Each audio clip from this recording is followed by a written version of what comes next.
శంకర్ గారు, గౌరవనీయులు చిరంజీవి గారు, వెంకటేష్ గారు, సినిమాటోగ్రఫీ మంత్రి గౌరవనీయులు శ్రీనివాస్ యాదవ్ గారు, మిత్రులు శంకర్ గారి పేరు చెప్పాను, చిత్ర నిర్మాత రామకృష్ణ గారు, వేదికను అలంకరించినటువంటి పెద్దలు, సినిమా డైరెక్టర్ గారు, నాకు అత్యంత అభిమాన నటులైనటువంటి నటరత్న ఎన్టీఆర్ గారి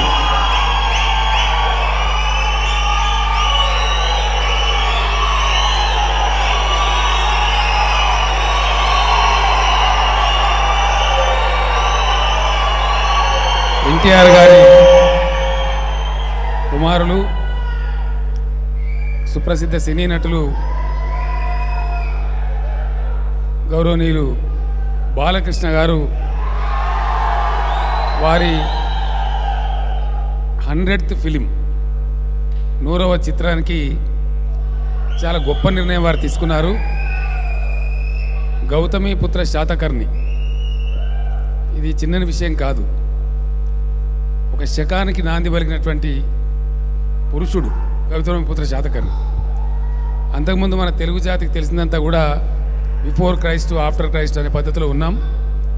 కానీ 100వ చిత్రానికి బాలకృష్ణ గారు తెలుగు ప్రజలందరికీ చరిత్రలో చిరకాలం గర్వంగా గుర్తుండిపోయే విధంగా ఈ శాతవాహన శకానికి సంబంధించినటువంటి కథా వస్తువు తీసుకొని 100వ చిత్రాన్ని నిర్మించి తలపెట్టడం చాలా సంతోషం. నేను వయసులో బాలకృష్ణ గారు కొంచెం పెద్ద కాబట్టి అన్నగారి అభిమానిగా హృదయపూర్వకంగా బాలకృష్ణ గారికి నా ఆశీస్సులు, నా దీవెనలు. బాలకృష్ణ గారి 100వ చిత్రం ఖచ్చితంగా 200 రోజులు ఆడుతుందని మాత్రం చెప్పగలను. కారణం ఏంటంటే తెలుగు ప్రజలందరూ, అన్ని తరాల తెలుగు ప్రజలందరూ చూసి తెలుసుకోవాల్సిన కథాంశం ఈ గౌతమి పుత్ర శాతకర్ణి. తను 100వ చిత్రం చేయడమే కాకుండా తెలుగు ప్రజలకి, నందమూరి కుటుంబానికి మొదటి నుంచి ఉన్నటువంటి అభిమానం, ప్రేమ తెలియజెప్పడానికి, తెలుగు తనాన్ని ప్రపంచానికి మరొకసారి గట్టిగా తెలియజెప్పడానికి, మద్రాసీలు అని పిలువబడుతున్నటువంటి తెలుగు వారిని ఆంధ్రప్రదేశ్ అనేది ఒకటి ఉంది, తెలుగు జాతి ఒకటి ఉంది అని తెలిపినటువంటి మహానాయకుడు ఎన్టీ రామారావు గారు. తెలుగు జాతి గర్వించదగ్గ గొప్ప బిడ్డ ఆయన. ఇటీవల అంబేద్కర్ గారు విగ్రహం పెడుతుంటే కొంతమంది కిట్టని వాళ్ళు దుష్ప్రచారం కూడా చేశారు. హైదరాబాద్లో ఉన్నటువంటి ఎన్టీఆర్ గార్డెన్ ఏదైతే ఉందో అది చిరస్థాయిగా ఎన్టీఆర్ గార్డెన్గానే ఉంటుంది, అద్భుతంగా ఉంటుంది. ఎందుకంటే ఆయన ఎన్టీ రామారావు గారు ఒక తరం నటుడు కాదు, ఆయన తెలుగు జాతే గర్వించదగ్గ తెలుగు బిడ్డ, గొప్ప తెలుగు బిడ్డ. కాబట్టి 2 తెలుగు రాష్ట్రాలలో ఏ మూలకు పోయినా ఎన్టీఆర్ గారి పేరు తెలియని వారు కానీ, ఎన్టీఆర్ కుటుంబం గురించి తెలియని వారు కానీ లేరు. కాబట్టి అంత మహానాయకుడు, అంత గొప్ప వ్యక్తి యొక్క స్మారక చిహ్నం ఏదైనా సరే తెలుగు ప్రజలు గుండెల్లో పెట్టుకొని చూసుకునేటువంటి గొప్ప సందర్భం. వారి కొడుకుగా బాలకృష్ణ గారు 100వ చిత్రం అన్ని విధాలుగా విజయవంతం కావాలని వచ్చిన పెద్దలందరూ కూడా మహామౌలే వేతించారు. అందరూ కూడా ఆశీస్సులు అందించారు. చిరంజీవి మెగాస్టార్ గారు, వెంకటేష్ గారు పైరు ఏం స్టారో నాకు తెలియదు, విక్టరీ వెంకటేష్ గారు, శంకర్ గారు వచ్చారు, దాసరి గారు, సరేసరి ఉన్నారు, రాఘవేంద్రరావు గారు, మహామౌలందరూ ఉన్నారు. ఇంతమంది దీవెనలతో సంగీతం శ్రీనివాసరావు గారు పెద్దలు, ఎన్టీఆర్ గారితోనే అనేక చిత్రాలు నిర్మించినటువంటి దర్శకులు వారు కూడా పెద్దలు కూడా వచ్చారు. నన్ను కూడా ఆశీర్వదించారు. ముహూర్తం స్టార్ట్ కొడతా ఉంటే ఇంతమంది మహామౌల సందర్భంలో సమక్షంలో జరిగినటువంటి ఈ ముహూర్తం గొప్పగా సినిమా అనుకున్నంత వేగంగా నిర్మాణమై రిలీజ్ అయ్యి తెలుగు ప్రజలకి, తెలుగు జాతి చరిత్రలో చిరస్థాయిగా నిలిచిపోయేటువంటి ఒక చారిత్రక సినిమా మిగిలిపోతుందని చెప్పి మీ అందరు కూడా తెలియజేసుకుంటూ మరొకసారి సోదరులు, మిత్రులు బాలకృష్ణ గారికి అభినందనలు తెలియజేస్తూ ఒక కోరిక ఉంది నాకు. సినిమా పూర్తయిన తర్వాత మొట్టమొదటి బ్యాచ్లో నాకు కూడా సినిమా చూపెట్టాలని కోరుకుంటూ, ఎందుకంటే మన చరిత్రకు సంబంధించిన అంశం కాబట్టి నేను ఫ్యామిలీతో సహా వచ్చి చూస్తాను. మళ్ళీ చిరంజీవి గారు మేమంతా కలిసే చూడాలని. ఫస్ట్ ఆడియన్స్ ఈ బ్యాచ్, స్టేజ్ మీద ఉన్న బ్యాచే ఫస్ట్ ఆడియన్స్ కావాలని చెప్పి అందుకు అవకాశం బాలకృష్ణ గారు కల్పించాలి, దర్శకులు గారు కల్పించాలని కోరుకుంటూ సంతోషం. Thank you.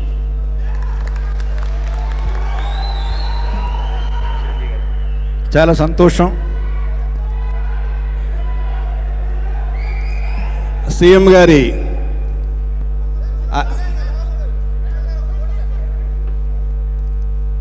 చంద్రశేఖరరావు గారి ఉదార స్వభావానికి వారి అభినందనలకి కృతజ్ఞత తెలుపుతూ, గౌతమి పుత్ర శాతకర్ణి ఈ ప్రారంభోత్సవానికి విచ్చేసినటువంటి 50 మంది పెద్దలకు, సినీ ప్రముఖులకు, నందమూరి అభిమానులకు ప్రతి ఒక్కరికి పేరు పేరున నా హృదయపూర్వక స్వాగతం. చాలా ఆనందంగా ఉంది. ఎందుకంటే 100వ సినిమా అనేది చాలా ప్రతిష్టాత్మకమైనటువంటి సినిమా. 100వ సినిమా గౌతమి పుత్ర శాతకర్ణి అని నిర్ణయం తీసుకోవడం అన్నది మొట్టమొదటి విజయంగా నేను భావిస్తున్నాను. ఇవి మైలురాయి వంటి సినిమాలు. ఇవి ఈ 100వ చిత్రం బాలకృష్ణ గారి చరిత్రలో ఇది అపూర్వమైనటువంటి సినిమాగా మిగిలిపోవడం ఖాయం. ఎందుకంటే ఎప్పుడైతే డైరెక్టర్ క్రిష్ని ఆయన కథని ఆమోదించి ఆయన దర్శకుడిగా పెట్టుకున్నారో అప్పుడే ఈ విజయం తథ్యం అన్న విషయం తేటతెల్లమైపోయింది. ఇలాంటి సినిమాకి, ఇలాంటి చారిత్రాత్మకమైన సినిమాలకు సరైన దర్శకుడు క్రిష్. కారణం ఆయనలో ఆథెంటిసిటీ ఉంటుంది. అది ఉదాహరణకి ఈ మధ్య సినిమా కంచె, అది సెకండ్ వరల్డ్ వార్ సినిమా. మన తెలుగులో అలాంటి హాలీవుడ్ స్థాయిని మరిపించే విధంగా తీర్చడం అనేది అది ఆషామాషి విషయం కాదు. అది క్రిష్ వల్లే అవుతుంది. అది అలాంటిది ఈ రోజున ఈ చారిత్రాత్మకమైన సినిమా శాతకర్ణి ఖచ్చితంగా ఆనాడు పూర్వకాలంలో ఎలా జరిగింది, ఎలాంటి ఆథెంటిసిటీ తోటి ఉంటుంది అన్నది మనకి తేటతెల్లంగా ఆయన తెర మీద చూపించగలరు. దానికి క్రిష్ అన్ని రకాలుగా న్యాయం చేస్తారు నమ్మకం నాకుంది. ఆ పాత్రలో ఇమిడిపోయి అత్యద్భుత నటనతోటి మనల్ని అందరినీ అలరిస్తారు బాలకృష్ణ అన్న నమ్మకం నాకుంది. ఇలాంటి పాత్రలు చేయటం బాలకృష్ణ గారికి అవలీలగా ఉంటుంది. ఆయనకి అది కేక్ వాక్. దాంట్లో ఆయన రాణిస్తారు, మనల్ని అలరిస్తారంటే ఎలాంటి సందేహం లేదు. ఈ మధ్యకాలంలో 100 రోజులు ఆడటం అనేది గగనమైపోయింది. అలాంటిది ఈ cinema silver Jubilee, golden Jubilee ఆడాలని మనస్ఫూర్తిగా కోరుకుంటున్నాను. ఇది ఒక అద్భుతమైనటువంటి చిత్ర రాజ్యంగా మిగిలిపోవాలని మనస్ఫూర్తిగా కోరుకుంటూ, ఆ భగవంతుడికి ఈ యొక్క యూనిట్కి వీళ్ళందరూ కూడా శుభాశీస్సులు అందివ్వాలని మనస్ఫూర్తిగా కోరుకుంటూ ఆల్ ద బెస్ట్. ఒక legend Simha lion, my good friend. I wish him all the very best for his 100th film and Krish, the whole team. ఒకటే చెప్పగలను, 100 రోజులు కాదు కదా, 200 రోజులు 1000 థియేటర్లో నడుస్తుంది. Okay, all the best. Thank you very much. Balayya Babu చరిత్రలో 100వ సినిమా. 100వ సినిమా అంటే ఎన్నిక చేసుకున్న సబ్జెక్ట్ గౌతమీపుత్ర శాతకర్ణి. మొట్టమొదటి తెలుగు చక్రవర్తి కథని ఎన్నుకోవడం తెలుగు జాతి గర్వించదగ్గ విషయం. ఇది మామూలు విషయం కాదు. 33 రాజ్యాల్ని జయించి చక్రవర్తి అయిన గౌతమీపుత్ర శాతకర్ణి కథని ఈ రోజున మనం చేసుకుంటున్న ఉగాది పచ్చడి ఆయనతో ప్రారంభమైంది. అటువంటి మహనీయుడి చారిత్రాత్మక కథని నిజంగా తీయాలని ఆలోచన క్రిష్కు రావడం, దాన్ని బాలయ్య బాబు ఆమోదించడం నిజంగా తెలుగు జాతి గర్వించదగ్గ విషయమని మీ అందరికీ తెలియజేస్తుంది. ఏ పాత్ర వేసినా ఆ పాత్రలో ఒదిగిపోయే బాలయ్య ఈ పాత్రలో మామూలుగా కనిపించడు. జానపదం, పౌరాణికం, సోషల్, యాక్షన్, సెంటిమెంట్ ఏ యాంగిల్లోకి వెళ్ళినా తనకి తను మలుచుకునే బాలయ్యని మనం మా గౌతమిపుత్ర శాతకర్ణిగా చూడ్డానికి ఎదురు చూస్తాం. ఇప్పుడు ఈ వేదిక మీద ఇంత పెద్దలు మాట్లాడే ముందు నేనేం మాట్లాడదలుచుకోలేదు. ఒక గొప్ప చిత్రాన్ని మలుస్తున్నా అనే భావన నాలో ఉంది. ఒక గొప్ప కథను తీసుకెళ్తే మరుక్షణమే దాన్ని ఆమోదించి చేద్దామని నన్ను ముందు నుండి నడిపిస్తున్న బాలయ్య బాబుకి మీరు అన్నట్టు జై బాలయ్య, జై జై బాలయ్య. ఇప్పుడు మన బాలయ్య మాట్లాడతారు.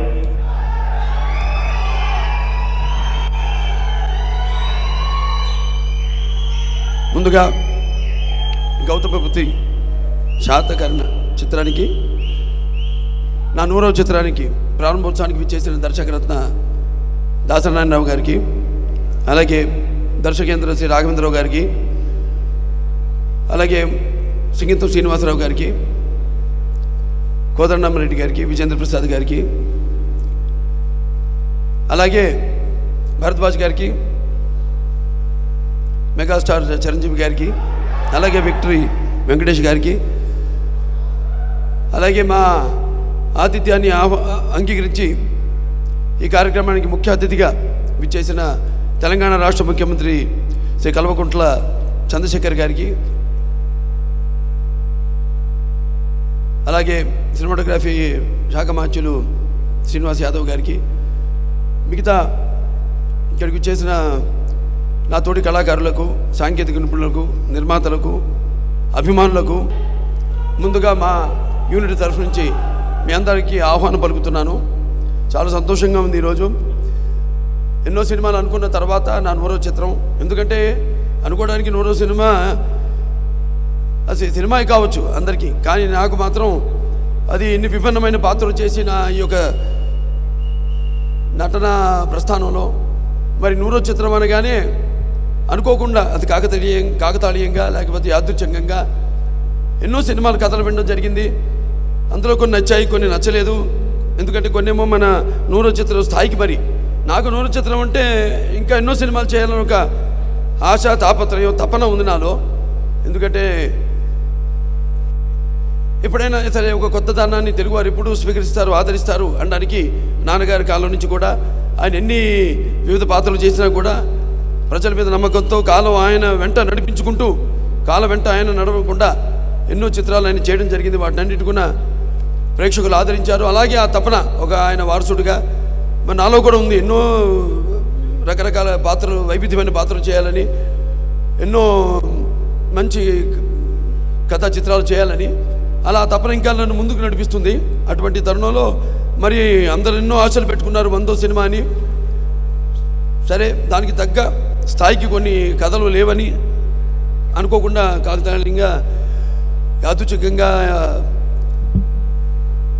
అంజనీపుత్ర క్రిష్ గారు రావడం, ఈ యొక్క గౌతమిపుత్ర శాతకర్ణి కథను చెప్పడం, దాని తర్వాత నాకు అనిపించింది అవును చాలా గొప్ప పాత్ర. ఎందుకంటే మన తెలుగు శకానికి, అంటే మనకి ఇద్దరు వ్యక్తులే సూచించారు మన కాలాన్ని ఇద్దరు సూచించారు ఈ భూమి మీద. ఒకటేమో ఆయన క్రీస్తు అయితే, రెండవది ఈ యొక్క శాలివాహనుడు, అదే ఈ గౌతమిపుత్ర శాతకర్ణి. సరే, అటువంటి మహత్తరమైన పాత్ర ఆయనతోనే మొదలైంది. మన తెలుగు క్యాలెండరు కోలమానం, మన తెలుగు కోలమానం, కాలం యొక్క కోలమానం ప్రారంభమైంది. అటువంటి అద్భుతమైన పాత్ర. ఇంకోటి బాధాకరమైన విషయం ఏంటంటే చాలామందికి తెలియని పాత్ర కూడా అయింది అది, దురదృష్టవశాత్తు. అది నాకు బాగా బాధ కలిగించింది. ఆయనలో ఆవేదన, ఆయనలో ఉన్న తపనే నాలో కూడా ఆయన్ని స్ఫూర్తి నింపి, తప్పకుండా ఇది ఒక మంచి సినిమా అవుతుంది. చాలామందికి తెలియని పాత్ర. ఎక్కడో తెలంగాణలో మన కోటిలింగాలలో పుట్టి కరీంనగర్ జిల్లాలో, అది వాళ్ళ తల్లిగారి ఊరు. అక్కడి నుంచి ఆయన మళ్ళీ అక్కడి నుంచి రాజ్యం పరిపాలించడం మొదలుపెట్టి తర్వాత ఆంధ్రలో అమరావతిలో ఆయన రాజధాని ఏర్పాటు చేయడం, అలా ఈ యొక్క పాత్ర యొక్క ప్రస్థానం.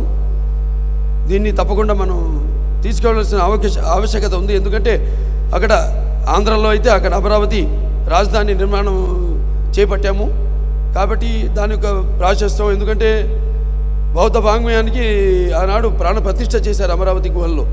అటువంటి పవిత్రమైన ప్రాంతాన్ని బౌద్ధహారాలు ఉన్నాయి ఎన్నో.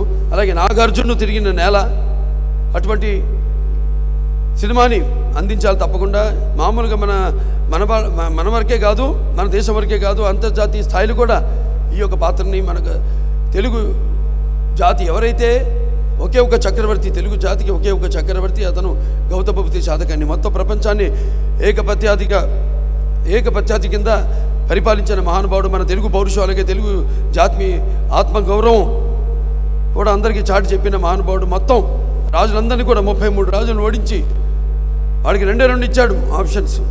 ఒకటి, నాకు లొంగిపోండి అన్న లొంగిపోండి, లేదా మరణమే, చాయిసెస్ యార్స్ అన్నట్టు ఆ రెండితో అందరినీ ఒక కిందకి తీసుకొచ్చి యవనుల మీదకి దాడి చేసిన మహాచక్రవర్తి గౌతమ బుద్ధ శాతకర్ణి.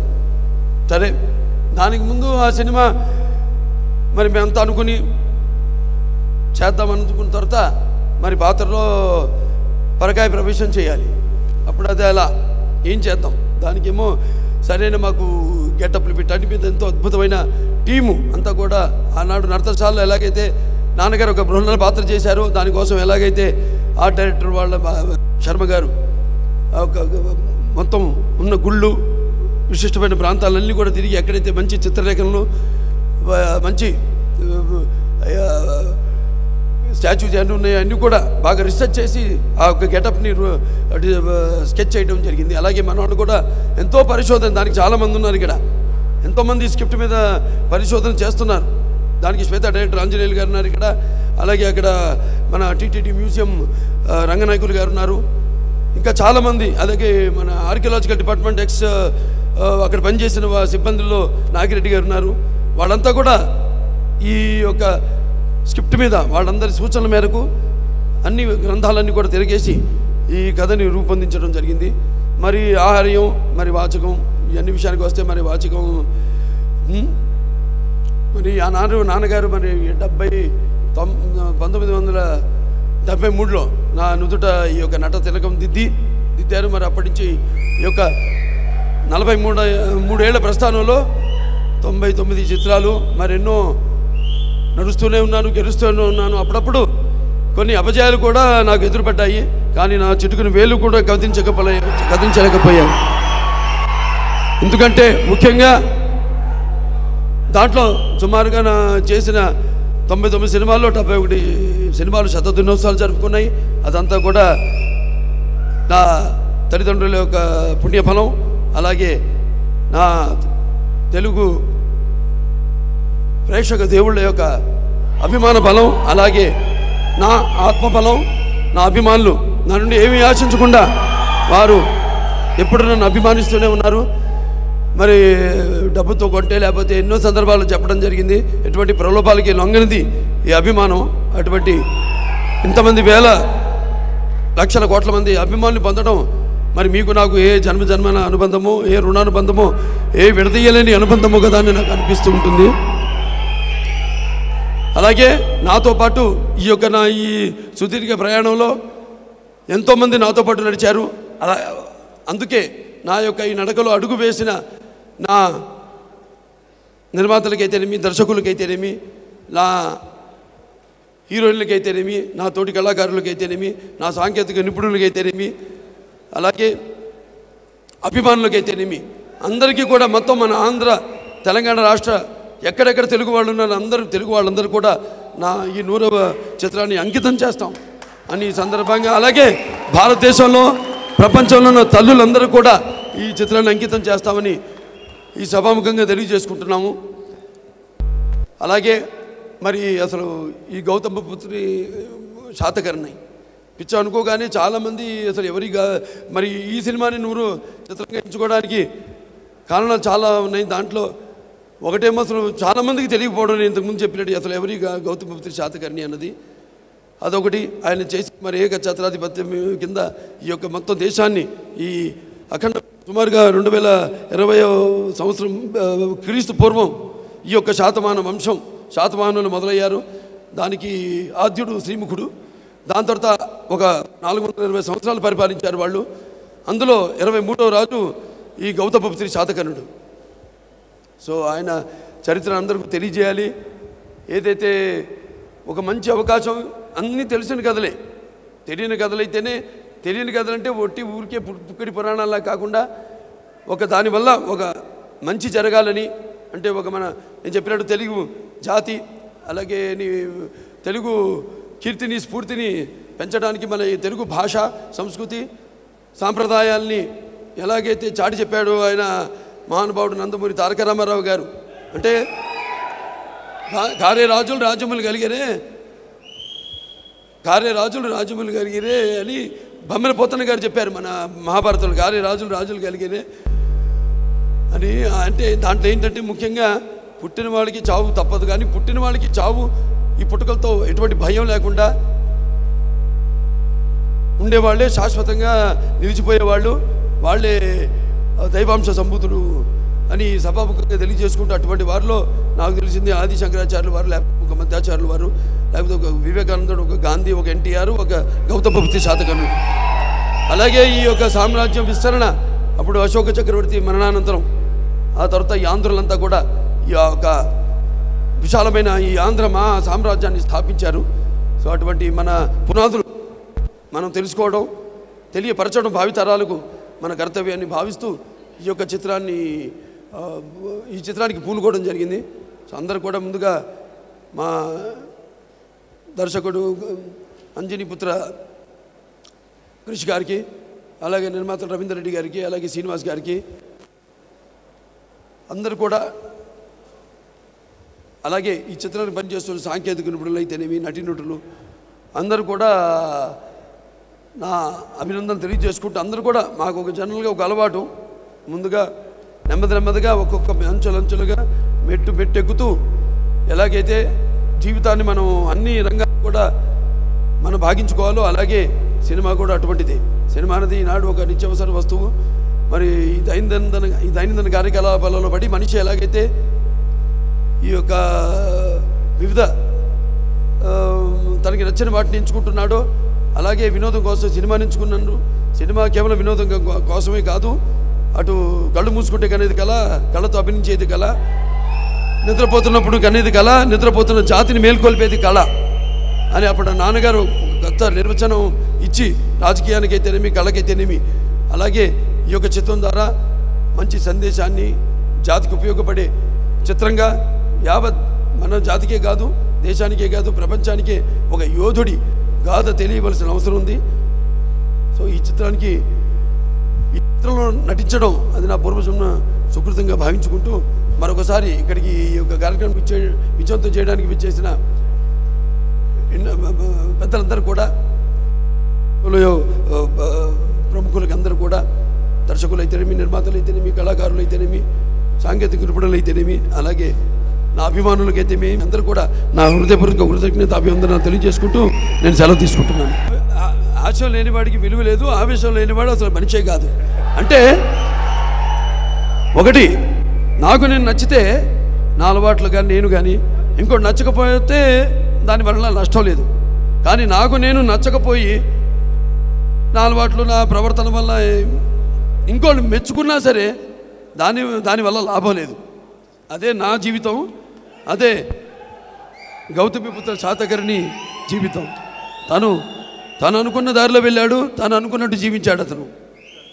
అదే నేను చెప్పాను ఇందాక, ఆయనకి నాకు నేను చదువుతున్నాను చెప్పా కదా, చాలా దీని మీద ఎంతో రీసెర్చ్ చేస్తున్నాను. దాంట్లో ఈ పుస్తకాలు చదవడంలో నాకు తెలిసిన విషయం ఏంటంటే ఆయనకి నాకు చాలా దగ్గర పోలికలు ఉన్నాయి.